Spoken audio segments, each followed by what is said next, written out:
might get the chance to meet Arrow himself, Stephen Amell, at the premiere of his new movie, Code 8 Part 2. If you don't know, Stephen Amell was the star of the 2012 CW series, Arrow. It was a dramatized reimagining of the classic DC Comics character Green Arrow that pretty much just turned him into Batman. Later go on to become the foundation of a whole shared universe of interconnected shows. That included The Flash, Legends of Tomorrow, Supergirl, Black Lightning. Even though most fans would agree the universe itself took a nosedive after Arrow ended, and even some time before that, Flash, I still look back incredibly fondly on those first 2 seasons of Arrow. Even though a lot of people don't like how they pretty much just turned him into Batman and Leprechaun cosplay, I loved this new interpretation. If you ask me, Stephen Amell was literally the MVP of this universe. He held it down, carried it on his back. Now, I might get the chance to meet him, along with his cousin Robbie Amell, who played Ronnie Raymond, the first Firestorm on The Flash, and Fred in those 2 Scooby-Doo made-for-TV movies from back in like the early 2010s that nobody seems to remember or talk about. At the red carpet premiere of the sequel to the action sci-fi movie that Robbie and Stephen both starred in and produced. I'm gonna be there on behalf of the OCAD Live production house, and I might get the chance to ask them some questions. I don't know. What I do know is I'm bringing my Flash backpack in case I get the chance to ask them to sign. So far, I only got signatures from comic book creators like Jeremy Adams, who wrote one of the recent Flash comics, Evan Smith, who wrote some of the Ninja Turtles comics, and Dan Parent, an artist on Archie.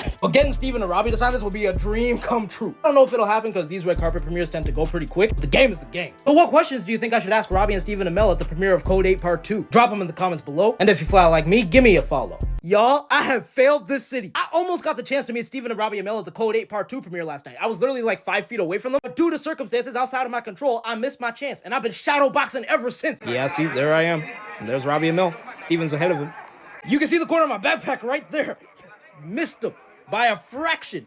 Damn. So last night was the Toronto premiere of Stephen and Robbie's new Netflix action sci-fi flick, and as a student content creator working for my school's production house, OCAD Live, I was there with the rest of the media outlets in Toronto, interviewing the cast and crew on the red, or I guess black, carpet. I was told beforehand that Stephen and Robbie Amell would be there. And depending on how the time worked out, maybe I'd even get the chance to interview them, ask them a few questions. Me, being the diehard Arrow fan I am of the first 2 seasons anyway, I was like, yo, this is my shot, this is my time, son. My goal for that night was to get Mr. Oliver Queen, Stephen Amell, and Robbie, who also played Firestorm, to sign my Flash backpack. I wish I had an Arrow backpack, but I don't know if they make them, and since Flash takes place in the Arrowverse, I figured that's close enough. I spent hours the day before putting together the flyest fit I had in my arsenal. Rocked up to the function like 2 hours early with my backpack in hand, till eventually someone in the crowd yells, "Hey, it's the Arrow!" And way off into the distance, I can see the cast and crew starting to walk onto the red carpet, and there he is! The Hood, the Starling City Vigilante, or Casey Jones if you're a hardcore Ninja Turtles fan. What you gotta understand about how these red carpets function is that each media outlet is basically given a designated spot. You see those little pieces of paper on the floor that the lady is putting down in the background? It's basically your one designated spot where you have to do your interviews from. You can't go chasing the celebrities on the red carpet. You gotta wait for them to come to you. So if they let it just be a free-for-all, you'd be looking at a Lion King, Mufasa, and the Wildebeest situation. If you're the one conducting interviews, you gotta stand there patiently as the stars walk the red carpet and hope to God that the handlers of the people you want to interview lead them to you. I got to do a lot of fun interviews with different cast and crew members from Code 8 Part 2, who are all super friendly, gracious, and easy to talk to. I even got to interview the director, Jeff Chan, and ask him for advice on my own short film project, which was really cool. And while I would not trade the interactions I had with the rest of the cast and crew members for anything, I really wanted to interview Stephen and Robbie. Like that guy standing behind Stephen, that's my boss, whose face I'm gonna cover because he's kind of camera shy. And I had my backpack out with my pen in hand, ready to make my move. But since we were running low on time before the screening started and they had to take their places, Stephen and Robbie's team just skipped right over us because they had to give priority to the bigger media outlets. Which, make no mistake, I'm not upset about. I understand. I know I'm not owed anything because I'm still new and coming up in this industry, trying to build my reputation and make a name for myself. But I guess I still got a long way to go. Well, right at the last second before we had to leave for the screening to start, I did manage to get Robbie Amell to scribble a quick signature on my bag. See, there it is right there. And even though I wish I could have got both of them, I am still grateful for that. The screening was great. The film was fantastic. In fact, I think I even liked it better than the first one. Afterwards, Stephen, Robbie, Jeff Chan, and some of the other cast members from the movie came on stage to do a little Q&A, but I never got a chance to see them again. But I will say this. The biggest thing I've learned as I've been getting more and more involved in the entertainment industry of Toronto is that it's a small, small world in this business. And other people in this industry who you think you'll never run into again could pop up when you least expect it. Well, I don't know. Maybe it's just the delusional, hyper-optimistic part of my brain telling me this, but I'd like to think this won't be the last time that Stephen and I cross paths again. So for now, I'm just gonna do my best impression of Dr. Claw from Inspector Gadget and say, "I'll get you next time, Arrow.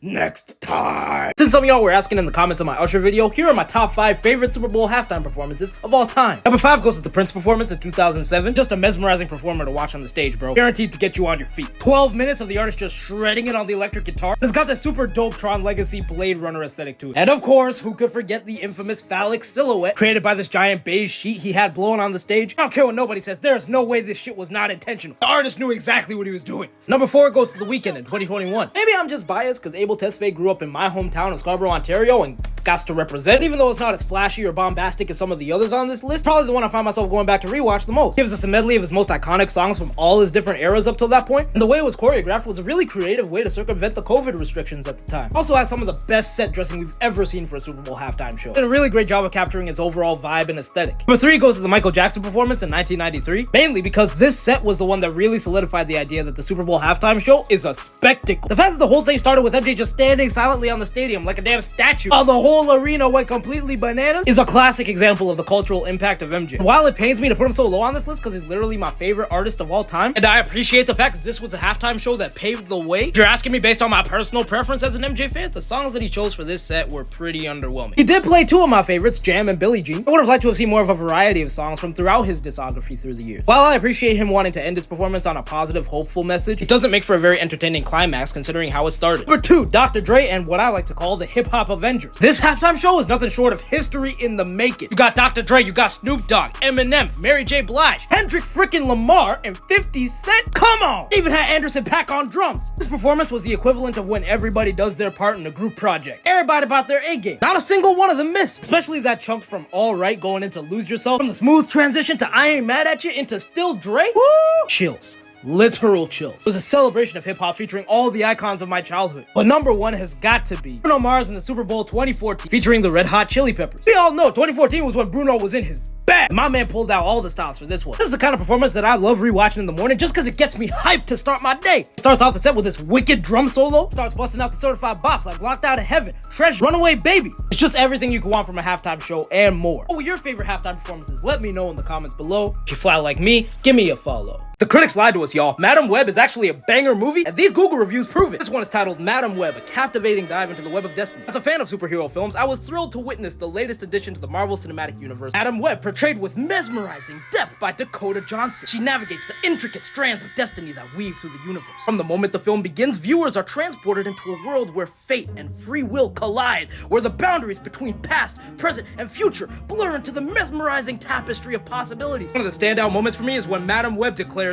"It's Madame time." This iconic line not only showcases the character's confidence and command over her abilities, but also serves as a rallying cry for viewers to embrace their own agency. Sorry, something caught in my throat there. Madam Web is a film that never ceases to clutch my emotions in its tight grip and jack them until they spray. It's not often we come across cinema that will likely span generations through its unique storytelling and memorable acting performances. It's even rarer to come across 2 films of this degree within 2 years, similar to Morbius. So yeah, you heard it here first, folks. The critics can say what they want, but the public has spoken. Madam Web is actually peak. It's sure gonna be a tough act for Deadpool to follow. Which DC characters would I bring on a 2-man mission? A double date, if you will, ranked from S to D tier. My man Cyborg gonna be sitting pretty at A tier, partly because I genuinely think he'd be a good wingman who'd do his best to hook you up, no pun intended. Also because you won't have to worry about him being competition. Let's be honest, it's highly unlikely he has anything to work with down there, if you know what I mean. Bro could be packing nothing but a USB key for all we know. Pause. I'm putting Beast Boy at C tier because as much as I love him, he strikes me as the type of friend who suddenly turns into a comedian the second the hoes are within a 10-mile radius. Since I personally have spent years cultivating my reputation as the funny friend, I know for a fact that if we were on a 2-man mission, we'd just spend the whole night fighting for dominance. Keeping with that green theme, Martian Manhunter's going to S tier. Not only is he one of the most empathetic members of the Justice League who would absolutely help you with a cause like this, he also possesses the most crucial skill necessary when dealing with the fairer sex: telepathy, mind reading. I know for me personally, I cannot tell you how many times I would have avoided fumbling an absolute bad if I had somebody like Jean Jones in my corner with the cheat codes to success. Black Canary goes straight to A tier. I feel like she'd be the most valuable type of platonic female friend you could possibly have. She'd give you genuine advice on how to talk to women. It's actually like pragmatic and doesn't come from a place of bias. She'd make a genuine effort to hook you up with girls she knows you have a good chance of vibing with, instead of just mindlessly pairing you up with that one single work friend she has that you might have had like 2 conversations with. Every guy needs a female friend like Diana Lance, bro, because they be the real ones. You must be smoking that Scarface crack if you think I'm taking Guy Gardner within 45 kilometers of the hoe. In fact, just for his dumbass, I'm adding an F tier category. If you're wondering why, read literally any Guy Gardner comic or watch Batman Brave and the Bold. Like and follow for part 3, and if you fly like me, give me a follow.